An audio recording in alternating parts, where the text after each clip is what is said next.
Сәлеметсіңдер ме балалар? Әдебиеттік оқу сабағын бастаймыз. Сабақты бастамас бұрын балалар, осы каналға тіркеліп, лайк басуды ұмытпаңыздар. Сабағымыздың мақсаты мәтіндегі негізгі ойды анықтайды, шығармашылық жұмыстар жасайды. Сабағымызды бастамас бұрын балалар мына сұрақтарға жауап беріп көріңдерші. Отан дегеніміз не? Отан дегеніміз біздің туған жеріміз, туған өлкеміз. Біздің Қазақстан, біздің туған отанымыз екен.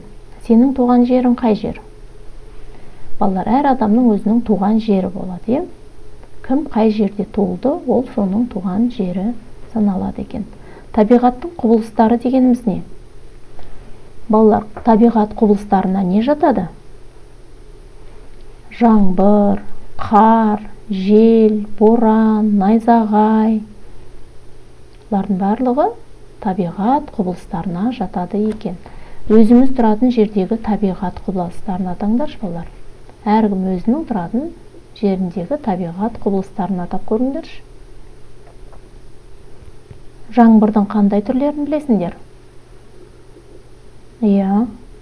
Жаңбырдың ақ жаңбыр, өткінші жаңбыр, соқыр жаңбыр, нөсер жаңбыр деген бірнеше түрлері бар екен. Жаңбырдан кейінгі табиғатты кім суреттеп береді балалар? Жаңбырдан кейінгі табиғат қандай болады? Өте таза болады, Ағаштардың, өсімдіктердің үстіндегі шаңдарының барлығы кетеді, ауа тазарады екен. Жақсы, олай болса балалар, мына сөздерді сәйкестендіріп көрейік. Мұғалімнің көмегімен табиғат құбылысын сипаттайтын сөздерді сәйкестендіріңдер. Мысалы, ашық аспан, гүлдеген жел, алай-түлей боран, сақылдаған аяз, шатыр-шұтыр найзағай, түнерген аспан, жапалақ қар, нөсерлеткен жаңбыр, бет қаратпайтын жел, ақ түнек боран, аспан айналып жерге түскендей. Бүгін балалар, Қастек Баянбай танысатын боламыз. Қастек Баянбай ақын 1936 жылы Алматы облысы Алакөл ауданы Талдыбұлақ жерінде дүниеге келген. Ақын өлеңдерінде балалар өміріндегі оқиғаларды қызық та түсінікті тілмен баяндайды. Араша, Ақшағала, Құс сүті, балаларға базарлық, тағы басқа кітаптары бар екен. Ал бүгін сендермен Қастек Баянбайдың «Не жауып тұр» деген өлеңімен танысатын боламыз. Не жауып тұр? Қоюланып қара бұлт, төкті көктем жаңбыры, шыға алмай далаға отыр елдің барлығы. Нан жауып тұр, нан жауып, деді көкем көңілді, өзі соған таң қалып отырғандай көрінді. Сүт жауып тұр, сүт жауып, деді апам қуанып, тегін аққа жұрт қарық, болатындай бір ауық. Нұр жауып тұр, нұр жауып, деді әпкем жымиып, қолды ұшығы зыр қағып, отырған жіп иіріп. Осы сәтте өз сөзін көкем қайта жалғады. Шаш етектен өссегін, сол ғой нанның жауғаны. Апам сондай емес пе, ойлайтыны мал қамы. Сиыр тояр көк өссе, сол ғой сүттің жауғаны. Шешіп ойын жұмбақша, әпкем тағы сайрады. Қырды қызыл гүл жапса, сол ғой нұрдың жауғаны. Сөзді бөлмей тыңдадық, шуламадық, күлмедік. Сыртта жаңбыр тұр жауып, елге нан сүт нұр болып. Ал енді балалар, сөздік жұмысымен танысайық. Бір ауық деген қандай мағынаны білдіреді екен? Бір ауық, бір мезгіл. Бір мезгіл деген мағынаны білдіреді екен. Шаш етектен мол, орасан көп.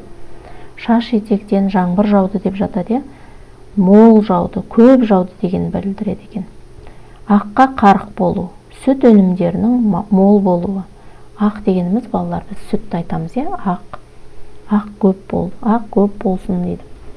Сүт өнімдерінің мол болуы дегенді мағынаны білдіреді екен. Ал енді балалар, мына сұраққа ойланайық. Отбасы мүшелері жаңбырдан қандай жақсылық күтеді балалар? Неге қуанды?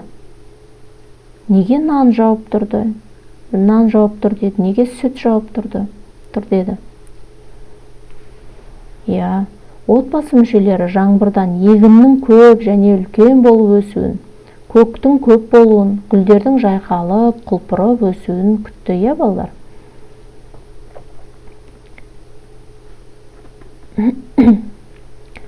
Келесі бүгін танысатын ақынымыз Несіпбек Айтұлы екен. Несіпбек Айтұлы 1950 жылы Шығыс Түркістанның Тарбағатай аймағында туған. Ақын, мемлекеттік сыйлықтың лауреаты, Қазақстанның еңбек сіңірген қайраткері. Еңбек жолын Шұбартау аудандық Жаңа өмір газетінде бастайды. 1974 жылы Қазақ мемлекеттік университетінің журналистика факультетін бітірген. Балалық, жүректегі жаңғырықтар, әке туралы сыр, бас сүйектері, жасынның сынығы, найзағай деген өлеңдері бар екен. Енді біз балалар Несіпбек Айтұлының бүгін жаңбырға екі өтініш өлеңін оқимыз. Жаңбырға екі өтініш өлеңін бұлт суреттеріндегі сөздердегі көп нүктенің орнына қойып өлеңді толықтырып оқимыз. Көктем бұлты көңілді, қуантады өңірді, балалар да қарсалар, былай-былай ән салар. Жау-жау жаңбыр көбірек, гүлге орансын төңірек, шалғын өссін жайқалып, егін өссін тезірек. Біздің жаққа жиі кеп, әлсін-әлсін құйып өт, қазір егер көп жаусаң, жердің берер сыйы көп. Күзде болса күн бұлттау, маңай тартар сол ғұлттау, балалар да көңілсіз, тілек айтар тек үнсіз. Жаума жаңбыр бұл маңға, жауамын деп бұлданба, егін жатыр жиналмай, бидай ашық қырманда. Балалар жаңбырға неліктен әртүрлі өтініш айтты балалар?